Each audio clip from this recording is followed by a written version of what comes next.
Disney Company has scored a major acquisition in the streaming wars. Back to the Future, Universal's crown jewel, now available on Disney+. What does this mean for the franchise? Well, we're going to find out today on That Park Place. Guys, this was a unthinkable scenario here. Disney securing the streaming rights to one of the most beloved films of all time, one of Universal's biggies, right? I mean, this is a Universal film that should be the centerpiece of Peacock. And all three films will be streaming exclusively on Disney+. That is crazy, wild to me. So let's take a look at the story out of thatparkplace.com, written by me just today, right before we went on the air. For the first time in its 40-year history, the Back to the Future is now firmly under the Disney streaming umbrella, a development that would have sounded unthinkable for decades.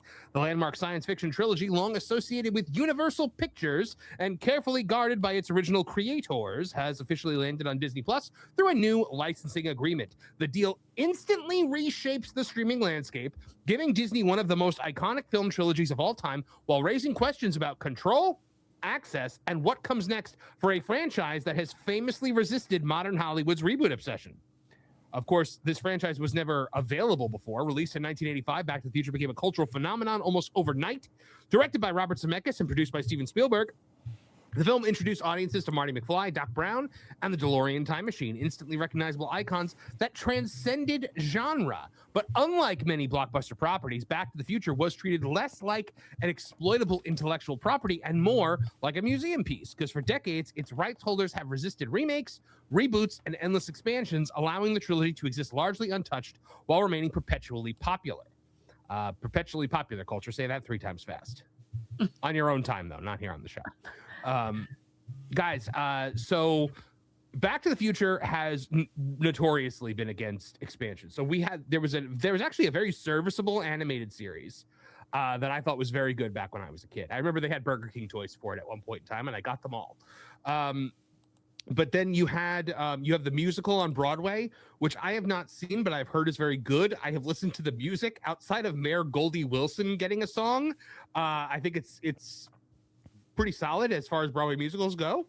But we're not getting Back to the Future 4. We're not getting a Back to the Future remake. They have threatened for years, but the rights holders have held firm that there's going to be no more Back to the Future, and culture, there should not be more Back to the Future, right?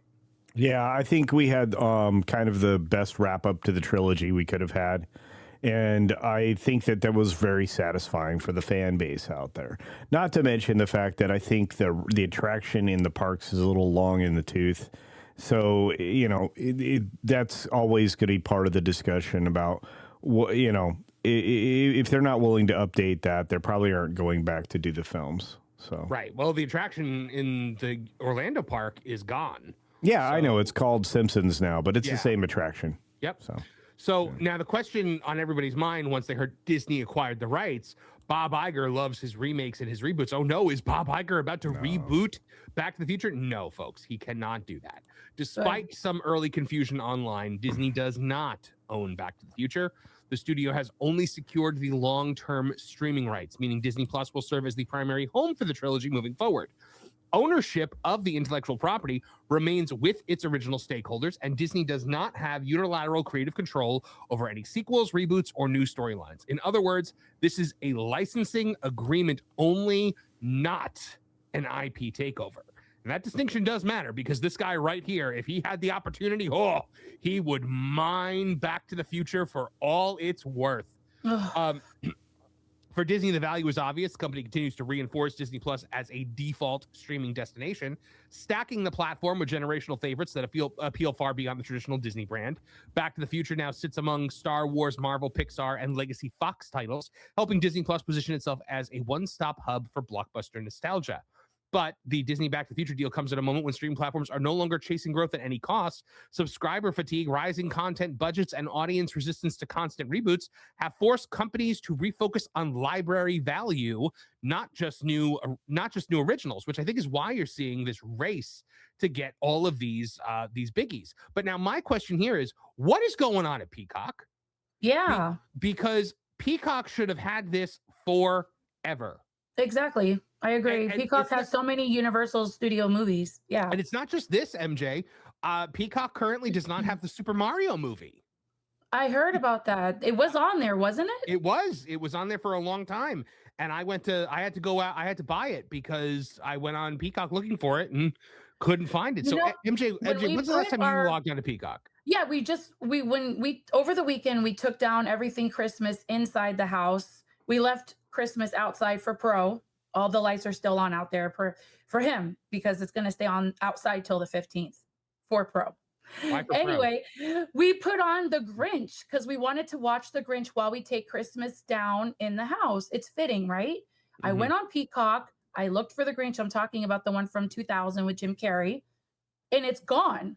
So I don't understand why some of these Universal films are disappearing from Peacock. That was always on Peacock for like the longest time. So with the whole thing on Disney Plus, it doesn't surprise me that they acquired the rights to stream it. They'll stream anything now. They don't care what they put on Disney Plus. You could find anything on Disney Plus nowadays. It seems to me though that it like I guess for NBC Universal and its parent company Comcast, it is more cost effective to sell off the streaming rights to these properties than it is to have them on Peacock to make Peacock a destination. Now, Erica, are you a Back to the Future fan? Oh yeah. Mm-hmm. Who isn't, right? And now, how often would you say you go back and trill it up, like rewatch the Back to the Future trilogy? Oh gosh. I'd say at least 2-3 times a year. Yeah, you gotta do it once a year or Biff wins. Yeah. We just got a new sound bar for the living room, and anytime we get a large piece of electronic TV, whatever, that's like our inauguration is to watch. Really? The future. Yeah, it's kind of a tradition now. When I was a kid, very different from now. I used to need noise in the room to be able to fall asleep. Now, if there's any noise whatsoever, I can't fall asleep. It's got to be like dead dark and no noise. But back then I needed noise. So I had a VCR in my room and I had Back to the Future on a VHS that had all 3 movies on it. And so I would just play Back to the Future. And because of that, the movies ingrained themselves into my sleeping subconscious. And because of that, I have just an encyclopedic knowledge of the lines in these movies. I was able to I was able to quote them like entirely for most of my childhood. But I mean, they are classic and quintessential and should never, ever, ever be touched again. Yeah. Right. And look, I think Gale and Zemeckis will protect them forever. I think Amblin Entertainment knows where the bread is buttered. So I can't imagine them being added to at all. One of the things that I do wonder about though is if the Broadway musical will ever be remade into a movie. I think that's the closest you'll ever get to a remake is if they were to do that, because the musical is very popular, but apparently the stage show, or maybe like the way they did what they did for Hamilton, where it was just like filming it on the stage, where it's not like a full-on movie, but it's like, because I have a friend who goes to see this show in New York all the time, because he said that it's just like a technological wonder. Like at the end of the show, the DeLorean actually flies over the audience. So wow. I mean, there's a lot that goes on in this show. I'm wondering what else could be going on, because like if Disney Plus is just now starting to stream Back to the Future, and you said it's all 3, right? The trilogies. Yeah. So, but I'm also seeing a lot on my social media feed merch with Back to the Future stuff, like Crocs. They had the Ghostbuster ones. I got those for my son. Now they have Back to the Future ones. I need those for me. Well, and they have so much. I wonder if it's like the anniversary this year. What year did what 40. was the 40th anniversary was last year. Okay, so that was last year. So this year Universal would be the 40. Okay. I don't know. Universal did a huge rollout of Back to the Future merch last year, just like they did for the Jaws 50th. Jaws, yeah, I remember that. I actually have some Jaws 50th merch sitting on my desk right here. I've got this nice. Jaws 50th anniversary sipper from How Universal cute. Studios. Isn't it so My cool? daughter got me the lunchbox for the 50th anniversary from Universal, and she got me the beverage. It's like a lanyard, but you can put your beverage in it and it'll stay. Oh, I've seen those. Yeah. Yeah. Yeah, I have those 2 plus the Spirit jersey, and then I got the Jaws hat from Vineyard Vines because they were paying homage to the filming over there and what was the name of that? Martha's Vineyard. Did I say that properly? Vineyard Vines, their home base is over there. So I made sure to get the hat. I acquired that. So I'm all Jaws merched out.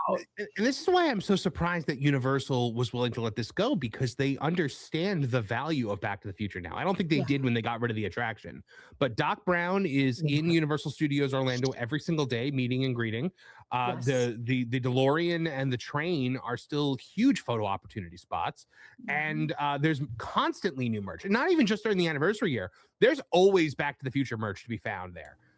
They've done crossover merch with Hello Kitty. There's constantly new shirts coming out. So yeah, I mean, it is always going to be a moneymaker because it's a classic, and I hope that no one ever touches it again. They should know how valuable the IP is based on these fan fests that they had. They had the Back to the Future fan fest, and it was just like crazy crowded. In California, yes, they actually brought you back to the Hill Valley set. You were able to walk by the clock tower. I think they actually did a show there where they drove the DeLorean around and they recreated the lightning strike, maybe. But yeah, it's it's like a live skit. Everywhere you walked around, the actors were in character, and they were doing skits around the area based on the movie. Yeah, they were just, like movie clips. Didn't Nolan and Vash go to that, Erica? They did. They did. Okay. Yeah.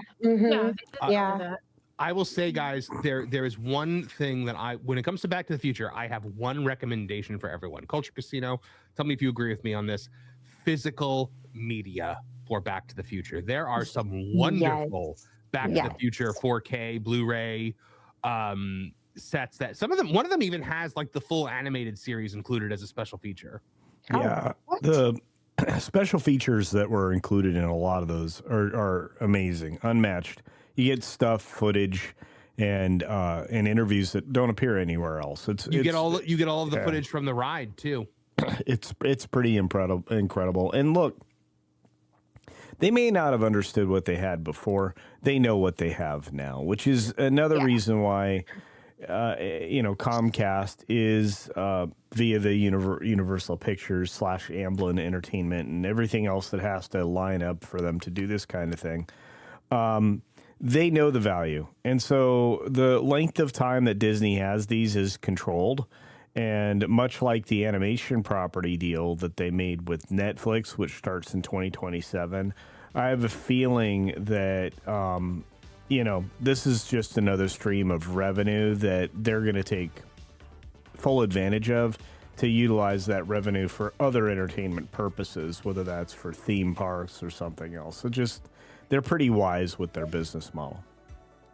Absolutely, guys. So for the time being, Back to the Future finds a new home on Disney Plus, and for the streaming world, this is heavy.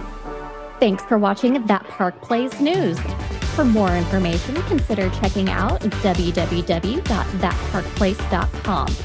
And don't forget to subscribe, share, like, and send this out on your favorite social media accounts.